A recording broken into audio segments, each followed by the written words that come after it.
Hi everyone, welcome back to Splash Page. I'm Sean, and today we're going to be discussing the planet Viltrum, Omni-Man's homeworld.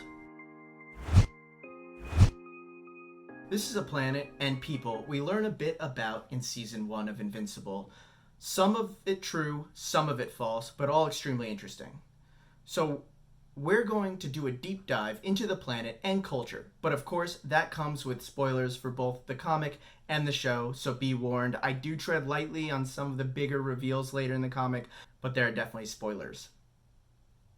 The planet Viltrum is an Earth-like planet in an unknown part of the universe. On the planet, their inhabitants are called Viltrumites. Viltrumites also share a similar look to humans from Earth. One thing we've joked about a lot on this channel, and many people have picked up on, is Omni-Man's regal mustache. Well, the planet's name is Viltrum, which sounds a lot like Viltrum.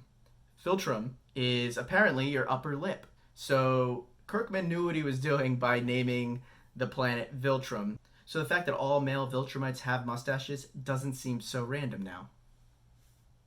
Viltrumites have the ability to fly, incredible strength, unbelievable durability, and can live for thousands of years.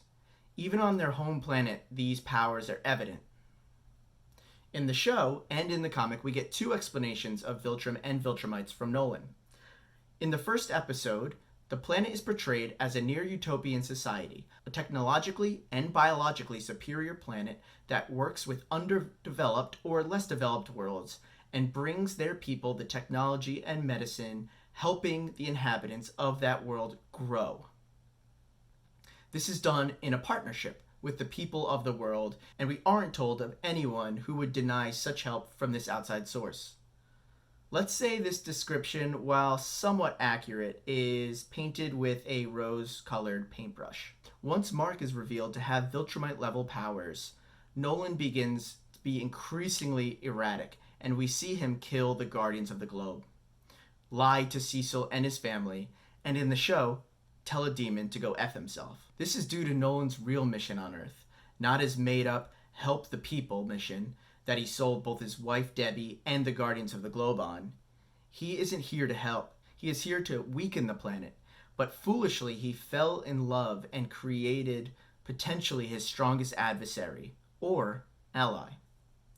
This is where Nolan tells Mark, and us, the loyal readers and watchers, the real facts about Viltrum and the Viltrumite race. Nolan confirms that under the rule of Emperor Argyle, the planet had achieved a perfect global society. They then began to expand their territory by conquering nearby planets that were ripe for the picking.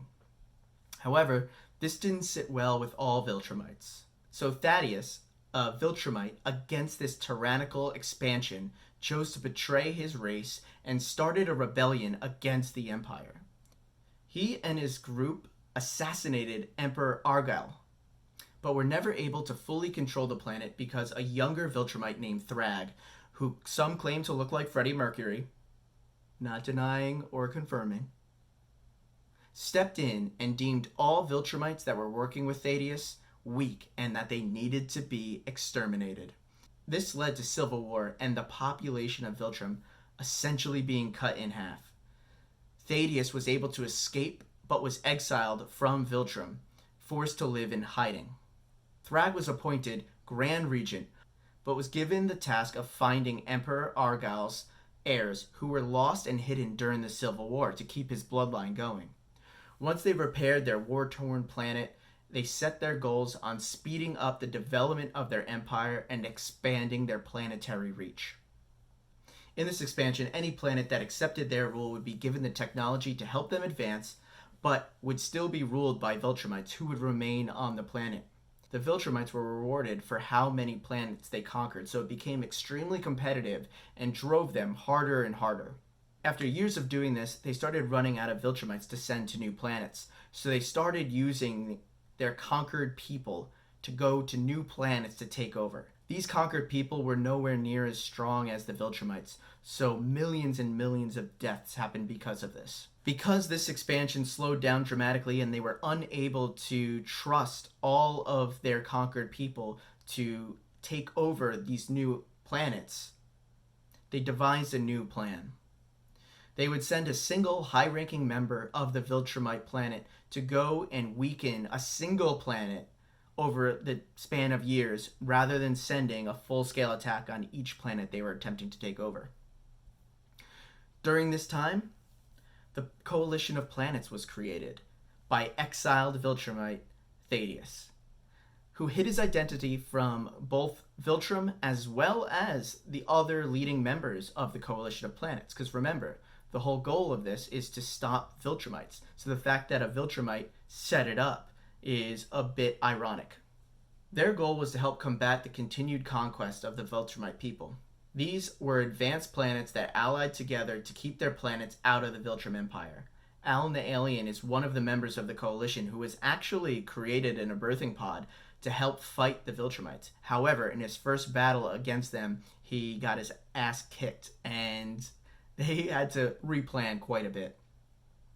Due to their lack of physical and technological advances to be able to fight against the Viltrum people, they did something horrible. They created a virus. The virus became known as the Scourge virus, and they spread it throughout the ranks of the Viltrumite army. This successfully killed about 99.9% of Viltrumites.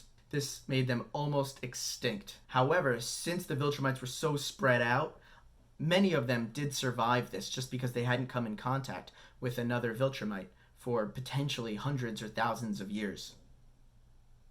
Thrag survived the virus and quickly realized that because their numbers had dwindled so much, they needed to start breeding with some other, or in his mind, lesser species to be able to get the Viltrumite numbers up. We're now borderline crossing where things are before the series and things that are going to happen during the series. And I prefer not to just do a pure spoiler video about the future of Invincible. So let's recap what we learned in this video.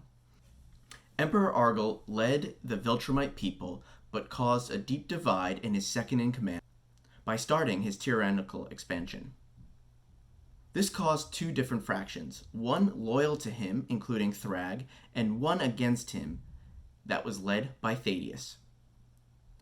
Thaddeus killed Argel, but all the Viltrumites that fought for Thaddeus were hunted down and slaughtered. Thaddeus was able to sneak off of Viltrum, but was forced to live the rest of his life in exile. Now Thrag is the Grand Regent and has a number of high-ranking and extremely scary Viltrumite soldiers under him. Conquest, Crag, and Thula are the three badasses that we see in the scene on Viltrum when the story is retold by Nolan. So to recap, so far all the Viltrumites we know that are alive are these four. Then we have Nolan and Mark on Earth, although we do know that Nolan left the planet at the very end of the first season.